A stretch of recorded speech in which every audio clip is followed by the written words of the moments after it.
According to the CDC, back in 2025, 1 in every 45 adults have autism.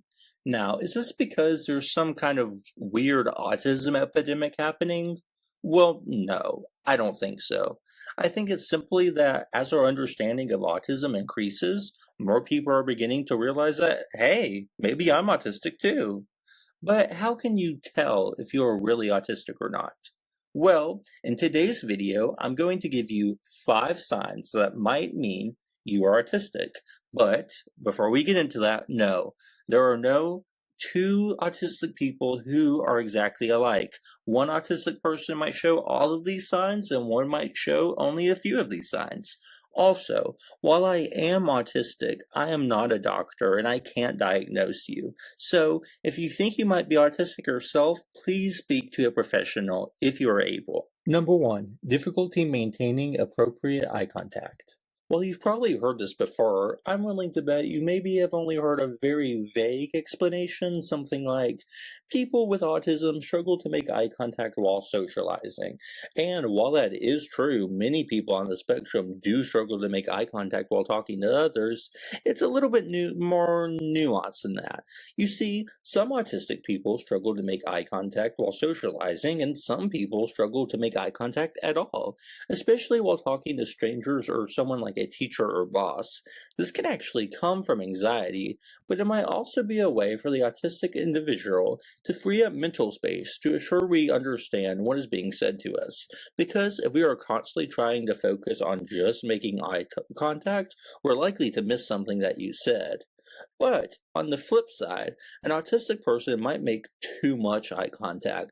I know I do this sometimes, and it can look like I'm trying to stare into someone's soul, which is really awkward. I don't want people knowing when I'm trying to secretly look at their soul. Also, side note, if you are thinking that you or your loved one can't be autistic because you make eye contact just fine, try and notice how you behave around people you aren't as comfortable with. Sometimes an autistic person might make great eye contact with a parent or relative or someone else who they're comfortable with, but might struggle with it when it's a stranger or a boss or someone else who gives them anxiety. Number 2, delayed speech. This is one that I did when I was a kid. I didn't really start talking properly till I was around 2 years old, and even then, only my younger brother and mom could understand me. Now, that is partly because I have this thing called verbal apraxia, which is why I sound kind of British. Fun fact, I went to London one time and they actually thought I was from there, which was pretty crazy. But many autistic people don't speak in a traditional time frame, and that's perfectly fine. It might just take the autistic person a little bit longer to talk or learn how to talk a lot, and that's okay. However, not all autistic people can talk, and some might never learn to talk at all. But if that's the case, there's a lot of communication apps that can help, or you can learn sign language. And remember, just because someone can't speak doesn't mean that they aren't intelligent. It just means that they communicate differently. Number 3, sensory issues. Now, this can actually be really difficult to tell because everyone experiences sensory input differently. But if you're looking to know if it's prevalent enough to be considered a sign of autism, think about this. When you wear clothes like a suit, itchy sweater, or wet bathing suit, is it just a general annoyance, or does it feel like it is consuming you?